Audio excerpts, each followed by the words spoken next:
before we start, I'd like to acknowledge that this ceremony is being held on Aboriginal land and recognise the strength, resilience and capacity of the Aboriginal people in this land.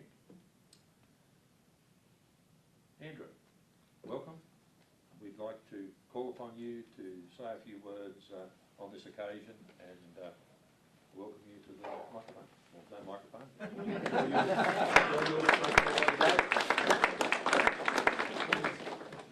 I'm glad there's no microphone, because normally you have to go through that rigorous process of adjusting it and it never works and someone runs out and the noise comes over the loudspeaker. Thank you for having me here this afternoon, folks. It's great to be back amongst you all again. It doesn't seem that long ago I was here previously helping to present some awards. Could I also mention our special guest, Deputy Commissioner Rob Rogers, who is caught in traffic somewhere. Rob, we feel your pain. We've all been there before. Paul Smith, good to see you again. Obviously, Mayor Ian Gosper, David. Scott Ferguson, whom I haven't seen here either, but I think he's out there somewhere. If he's not, he's out there in spirit. And all of our special guest brigade members, welcome to you all. And thank you for having me. I'm representing the Minister for Emergency Services, Michael Gallagher, today. And the Minister couldn't be here, but he's certainly asked me to pass on his warmest regards and best wishes. As many of you know, he has a very active interest in the activities of the RFS and is a great supporter of it. So he's disappointed that he couldn't be here today.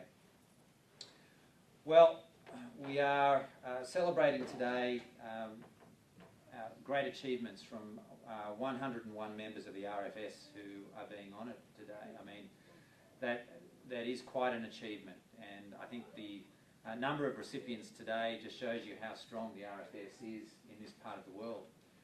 And we've got one recipient today, Keith Spicer, 62 years of service. I mean, that's just an extraordinary length of time.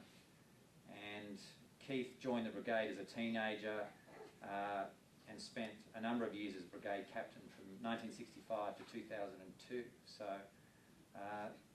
that is an extraordinary achievement, and I think shows you, is an example of the dedication and commitment of Rural Fire Service volunteers. And as you look through the many award recipients today, it's very impressive. 50, 40, 30, you name it. They're all getting awards today, and rightly so. Can I firstly congratulate the Canobolas Zone on doing such a great job, particularly in recent years, where we've had a few close calls, but we haven't had any catastrophic blazes. We've had some big ones. I think Long Point was a big one. And we had the one that almost got away out near Mandurama, Woodstock, a short time ago. And in fact, when that Woodstock blaze occurred, I actually came here on the weekend and paid a visit to see how things were going. And during that time, I think it was David, I think you were here. Were you here that weekend? I think it was you, who got out the maps and showed me the hazard reduction program that you folks have in place here. And whenever I'm in Sydney and members are talking about the various blazes that they have going in their parts of New South Wales, I always remembered that meeting, and I was impressed at how planned your hazard reduction burn was, how methodical it was, how systematic it was, and I was also very impressed about the response times. I mean, that Woodstock blaze, I think you had, from memory, you had graders or bulldozers coming in from Cowra, I think it was, who got there very quickly. I think you had air support as well. And I actually I was out there not long afterwards, and you could see where the blaze almost jumped the road, and had it jumped the road, could have been up into that farmland and up to the back of Mount Canobolas by nightfall. But it shows you just how professional an outfit the RFS is, but in particular how professional the Canobolas Zone is in the way that you deal with these potentially catastrophic blazes. And I was very impressed by that.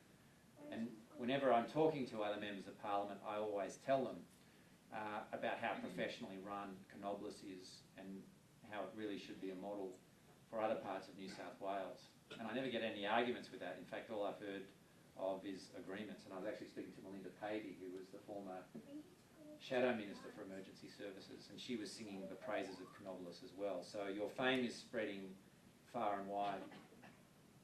I know many of you don't really go in for awards ceremonies, and of course we all know that Rural Fire Service volunteers don't do it for the praise or the accolades or the awards, but I would just like to let you folks know today how very much appreciated all of your hard work is.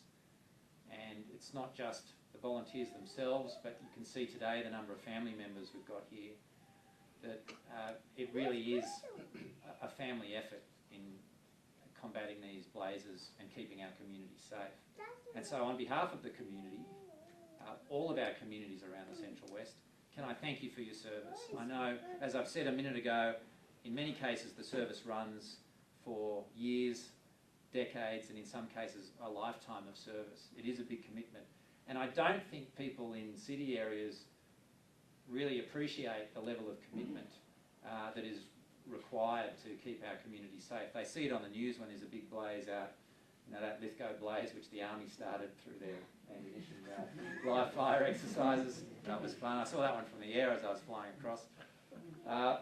Or many of those other blazes. They see it on TV, but they don't appreciate the hard work and all of the preparation year round that goes in on the ground.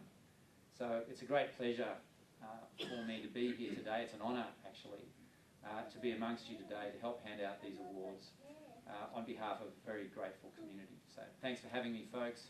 Congratulations and well done. And on behalf of all of the communities of the Central West, thank you very much. We really appreciate it. Thanks for having me.